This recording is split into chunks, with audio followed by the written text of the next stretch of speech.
What's up, all you sports fans? This is Steve Schaefer with the very first episode of Slice of Sports. And just like pizza, where there's lots of different slices, you got your California pizza kitchen, you got your Chicago deep dish. It's only one New York slice. All right, so here's what we're going to do. We're going to talk about sports. We're going to give our opinions. We're going to say what we feel. Just so you get a little background on me, I am a die-hard sports fan. My teams, the Yankees, the Jets, the Rangers, the Knicks, and for those English sports fans, Manchester City Soccer. But we got all kinds of sports. First and foremost, I am a die-hard sports fan. So this is what we're going to talk about here on my YouTube channel. We're going to dive right into it. The first slice of pizza that we got for today is the Francisco Lindor trade that your New York Mets pulled off yesterday. The New York Mets acquired Carlos Carrasco and, of course, the big piece, Francisco Lindor, for four pieces. Two major league players, Ahmed Rosario and Andres Jimenez, and two minor leaguers, Josh Wolf and Isaiah Green. Isaiah Green, second round pick. Who knows what he's going to be? Outfielder, left-handed. Okay, sounds good. Josh Wolf looks like he throws a billion miles an hour. Doesn't matter. He's a first-year player, 18 years old, not that big a deal. Andres Jimenez, seventh in the Rookie of the Year voting last year. Okay, that's fine, but, seventh in the Rookie of the Year voting doesn't mean he's going to be great. And, of course, Ahmed Rosario, a very good, not great, but very good player on the New York Mets, 25 years old, plays shortstop. Obviously, no spot for him on the roster if you're going to get a guy like Francisco Lindor. The breakdown on this trade is the Mets fleeced the Cleveland Indians. No doubt about it. I know the Cleveland Indians wanted to get some salary relief and payroll relief. That's all well and good. They gave away Francisco Lindor, four-time All-Star, 27 years old, best shortstop potentially in the major leagues. Guy's never hurt. The guy is never hurt. He plays almost every single week. He played all 60 games last year with all the COVID pandemic stuff. He only played the full season, the 60 games. And he's a fantastic clubhouse guy. He's known for his smile.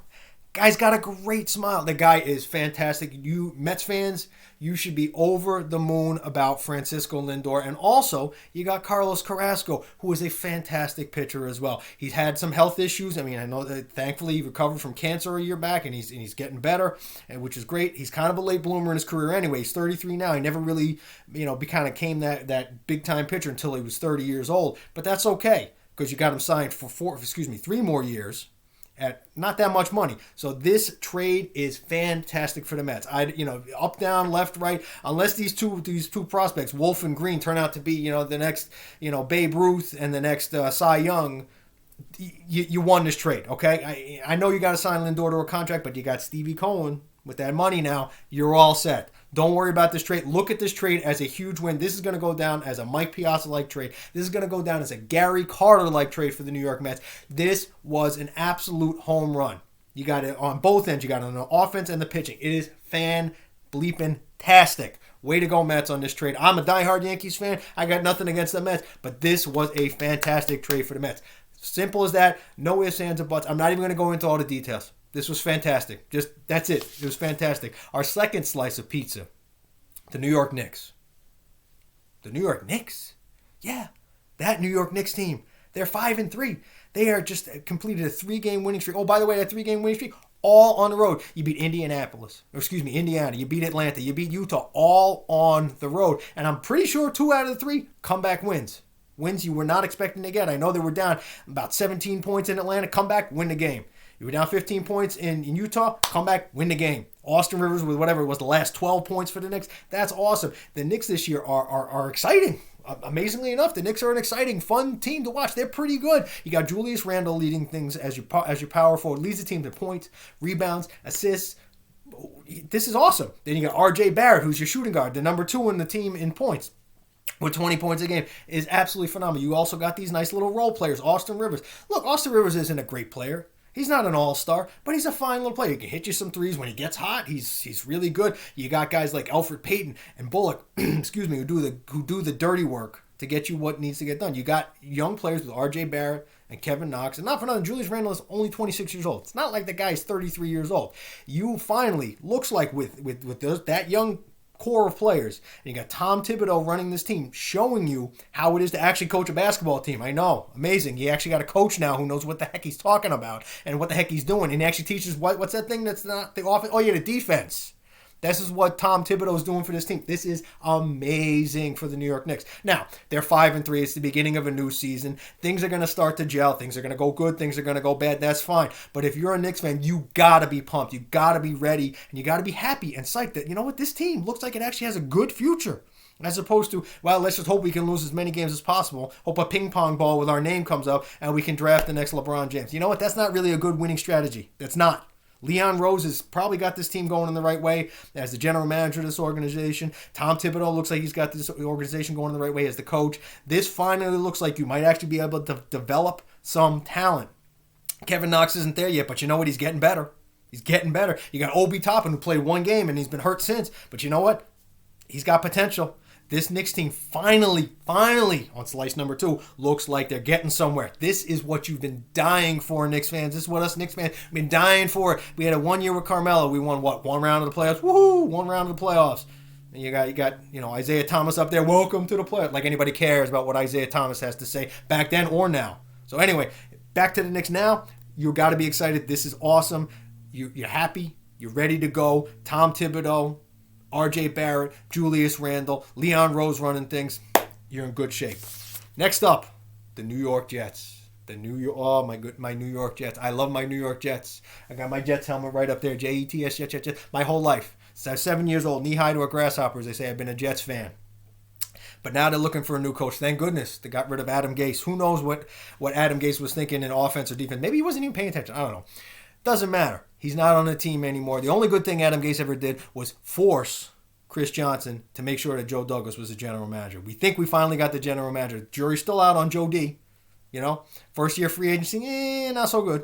Draft looking pretty good. Got a couple of decent players. You got LaMichael Piron, of course, the big guy, Mekhi Becton, big 77, Route 77, doing things as a left tackle. You got your left tackle for the next 10 years. Bryce Hall in the corner. Okay, things are looking good. But now go back to the coaching. All right, I got a list here. Look, I got a list. I got a whole list of people. This is probably like 27 pages long of people who are going to be interviewed for the New York Jets head coach. First, you got Marvin Lewis.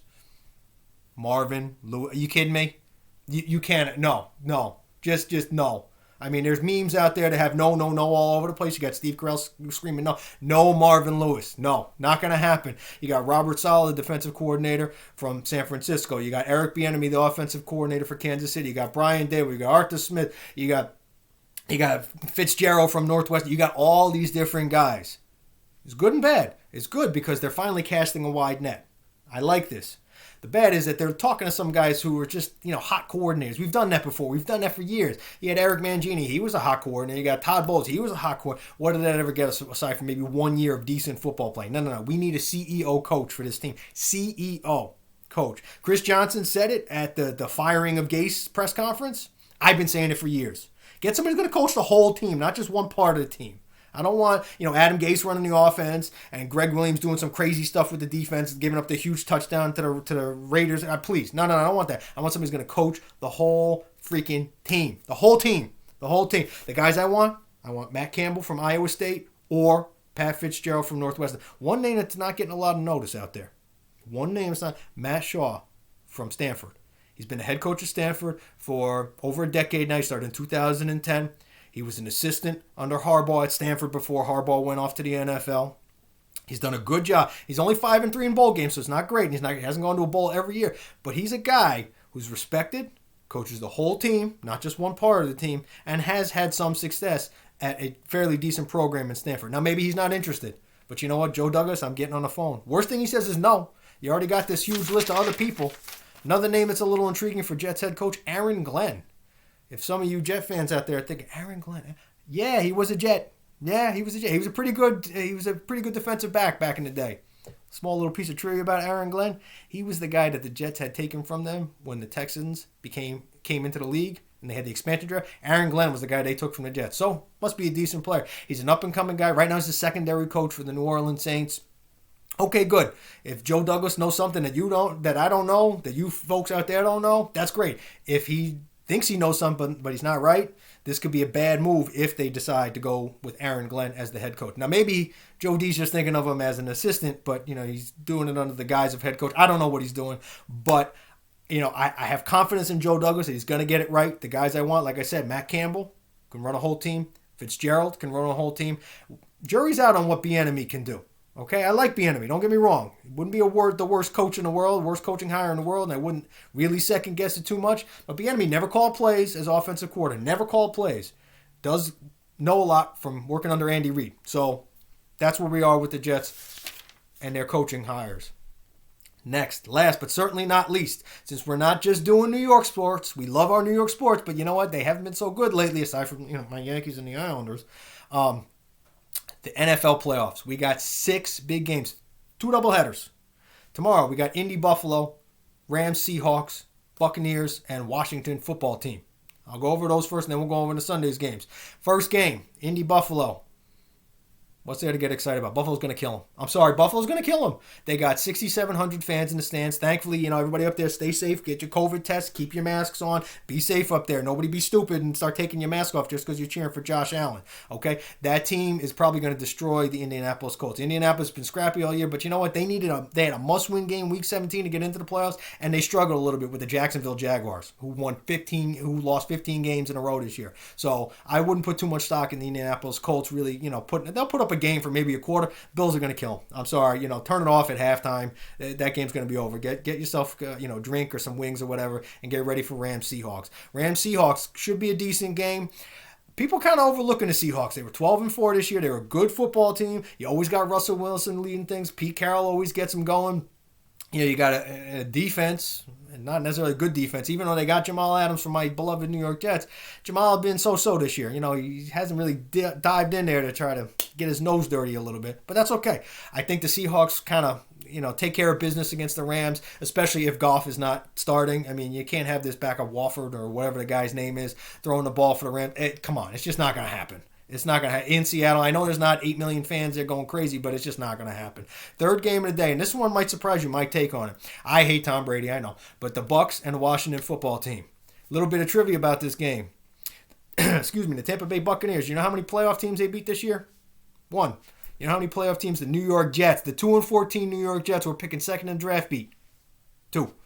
So I'm not saying the Buccaneers aren't good. I'm not saying Tom Brady's not the greatest of all time and all that other stuff. But the Buccaneers' track record this season has not been great. It's not like they've blown everybody out. They've given up a lot of points. They've only beaten 1 playoff team for the whole year. I still think the Bucs are going to win the game.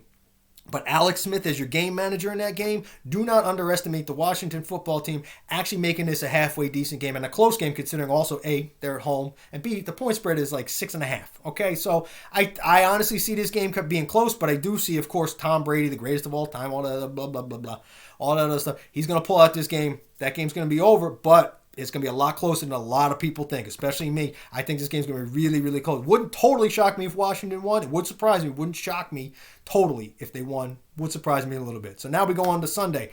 My opinion, probably the best game of the weekend. Ravens-Titans, 1 o'clock, ABC. Be there, be square. This game is going to feature a lot of running. So it may actually be a fairly quick game because we're going to have a lot of running, so a lot of moving of the ball. You got Derrick Henry running the ball on one side. You got Lamar Jackson doing his thing on the other side. I absolutely love Derrick Henry. I could come up with probably a whole highlight reel of his stiff arms from just this season. Not every other season, not from his career way back when in Alabama. None of that. Just this year, his stiff arms are absolutely made. The guy is I know beast mode is reserved for Marshawn Lynch, but you know what? Derrick Henry's got to be beast mode too. 2.0. He's that good. He is that good. And it's going to be a very interesting game. Baltimore's got a good defense. I know they're going to be focusing in on Henry, but Henry, everybody focuses on him. Guess what? He still gets it done. There's only one person in the history of football, American football, who has done what Derrick Henry's done. 2,000 yards in high school, 2,000 yards in college, 2,000 yards in the NFL. One person, Derrick Henry. So my money goes on the Titans. They surprised everybody last year. They're not going to surprise people this year, but they're real good. All right, Tennessee Titans are going to win that game. The Baltimore Ravens are a real good team. It should be a fun game. It's probably 1-2 point game at best. Next game up on our list, Bears Saints.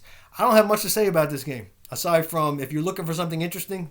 Silly things seem to happen to the New Orleans Saints in the playoffs. Everybody remember 2011? If you don't remember, I'll refresh your memory. 7-9 Seattle Seahawks team wins the division. They get a home playoff game. Everybody's thinking, Seahawks shouldn't be in the playoffs. Playing the Saints, they're playing Drew Brees. There's no contest. No. What happens? 41-36 for the Seattle Seahawks. Beaten The New Orleans Saints, 41-30. That's the game where Marshawn Lynch went crazy and just started knocking over literally every single player on the entire New Orleans Saints team. Even the guys on the sideline got knocked over somehow. I don't know how that happened, but that's what happened in that Seattle game. That was a crazy, crazy, crazy, crazy, crazy game. So if you're looking for some kind of strange thing to happen, strange things seem to happen in New Orleans Saints. You know, look at the Minnesota game when a guy catches the ball out of nowhere and runs it for the touchdown at the last play of the game. So I think the Bears are probably going to get crushed because, not for nothing, the Bears just not that good of a team, in my opinion. They lost whatever it was, a billion games in a row, 5-6 games in the middle of the season. They lost. Nothing special with them. I don't like Trubisky. I just think it's the Saints game. Saints at home. Drew Brees pretty healthy. You got Alvin Kamara. You got the whole kit and caboodle with the New Orleans Saints. I think that game's probably is done with. It's just going to be the Saints. Last game on Sunday. End of the weekend, end of the triple header on Sunday, is Browns and Steelers. Now, as a Jets fan, I can have a little bit of sympathy for the Cleveland Browns. Hadn't been to the playoffs in 18 years, and their first chance at the playoffs, guess what happens? COVID hits them real hard. COVID hits everybody real hard. It sucks. They're going to be losing their play caller and their head coach, who's not going to be there on the sidelines. They're going to be losing a couple of players because of this stuff. Pittsburgh, though, not really playing that great football. I mean, they got off to that great hot start, and then they lost a couple games in a row, and kind of been, holding on tooth and nail, trying to just maintain where they are in the playoffs. Hold on to the division. And yeah, they were going to make the playoffs because you won 11 games in a row. But yeah, I don't know about this game. This is going to be a fun game to watch. I honestly think the Browns could pull it off. I don't think they will, but I think they could. Would it shock any of us if the Cleveland Browns, behind Chubb and Mayfield, pull this game off? Would it shock you? Wouldn't shock me. I'm a diehard fan of the NFL. Strange things happen. There's a couple strange things that happen every single year in the playoffs. I think this could be the one. The Browns might rally. You know what? We haven't been in the playoffs in almost 20 years. We're in there. We're against our division rivals, the Pittsburgh Steelers. They actually played a tough game against the Steelers last week.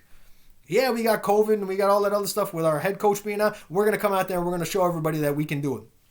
So anyway, that's my take on this weekend for the NFL. So anyway, if you like this channel, if you like this video, if you like me, if you like my New York sports teams, if you like sports in general, give me a like, give me a follow, subscribe to my channel. I'm going to try to do these videos once, twice a week. And if there's any big news that pops up, like this Lindor trade popped up yesterday, a little more than 24 hours ago, guess what? I'm going to go on, I'm going to record a video. I'm going to tell you guys all about it. So from your man, Steve Schaefer, peace out.